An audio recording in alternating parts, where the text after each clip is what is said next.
Welcome to episode 5 of Brutal Truths with New Hampshire State Representative Kevin Verville. Sorry for the backlit, but I wanted you guys to see the stunning hillsides of the Valley of Monterey down here in Mexico, down here on a business trip.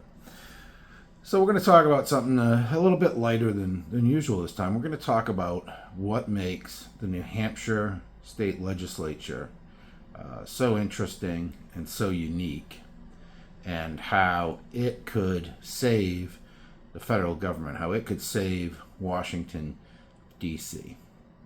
So in New Hampshire, in the state legislature, any state representative or senator can file a bill on basically anything that they want. So you either craft the bill yourself, you write the language yourself, or you get a third party to do it.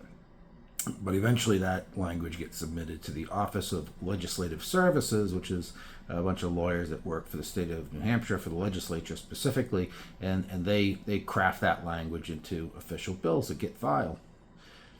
And so the beauty in New Hampshire is every bill that is filed gets a public hearing in the committee to which it was referred. So there's an agriculture committee, energy committee, science and technology, ways and means, finance, etc., etc.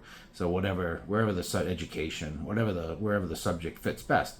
And so it gets a public hearing. So you get to hear from the person that submitted the bill, the prime sponsor, and you get to hear from the public. The committee does. And then every bill gets a committee recommendation. So the committee votes whether they should the House should pass the bill, or the Senate should pass the bill, whether they should kill the bill, they can amend the bill. So all these things can happen. But every bill comes out of committee and goes to the floor of the body in which it originated for a vote. So if it's a House bill, it goes to the floor of the House, and the whole House votes on it. If it's a Senate bill, it goes to the floor of the Senate, and the whole Senate votes on it. So there's no way to bury or hide a bill. We operate for 6 months. By Constitution, we basically operate as a legislature from January through the end of June. And so we have 6 months to get all that work done. So a committee chair can't bury a bill. A committee chair can't choose not to hear a bill. The Speaker of the House, the President of the Senate, they can't choose to not bring a bill forward for a vote. So every bill gets a public hearing in the body, in a committee in the body it started. Every bill gets a floor vote in the body it originated in. And if it passes out of that body, it goes to the other body. So House bills goes to the Senate. Senate bills come to the House. And that process starts all over again. So if you think about that, that really gives each body about 3 months to process all of its bills, because it has to pass it over to the other body so that they can do the same work. So every bill that passes in either the House or the Senate gets another public hearing in a committee, gets another committee recommendation, and gets another floor vote. And then if the other body amends it, then it goes back to the body in which it started, and they sort of work through that. And any bill that passes both the House and the Senate goes on to the governor. And the governor has basically 3 choices. The governor can either sign the bill into law. The governor can allow the bill to become law without signature. Or the governor can veto the bill. And if the bill is vetoed, it comes back to the House and the Senate for a veto override vote. And once again, that is a mandatory thing. So if the governor vetoes a bill, it must come back to the House and the Senate for a veto override vote. And if the veto is overridden, then that bill becomes law. And so there's no political game playing with the leadership because they don't have the ability to bury bills. They don't have the ability to say, no, we're not going to listen to that, or no, you can't file that bill. And imagine if Washington, D.C., imagine if the federal government operated that way. Imagine if every bill that got filed by either a representative or a senator had a public hearing and was forced to have a timely floor vote. Right? Whether leadership likes it or not, whether the majority party thinks they're going to win the vote or not, you stop all of that shenanigans and you allow legislation to move through the system.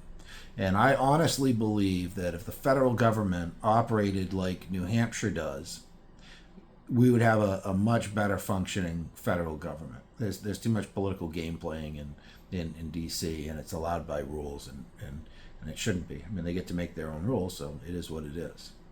The other thing that's interesting about New Hampshire is we have 400 state representatives. We are the third largest deliberative body in the English-speaking world, and we represent, I don't know, 1.3 million, 1.4 million people, something like a little over a million people. 400 state representatives. We have 24 state senators.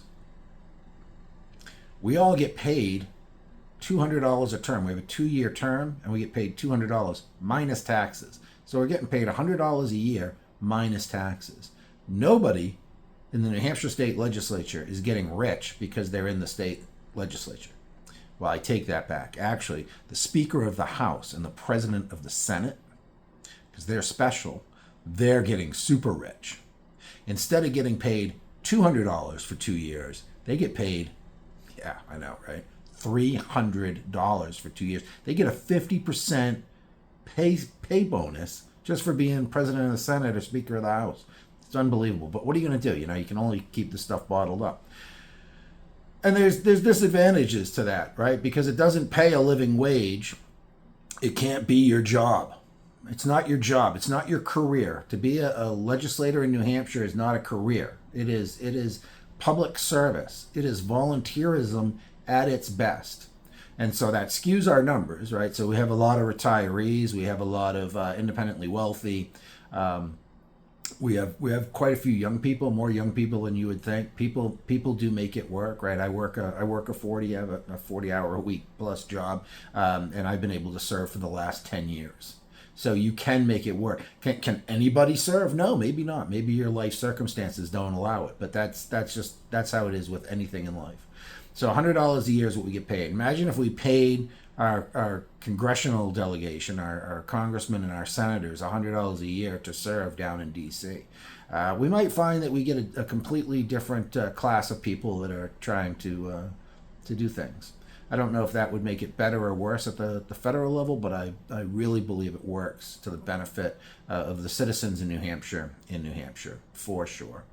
So that's how our state legislature works, sort of in a nutshell.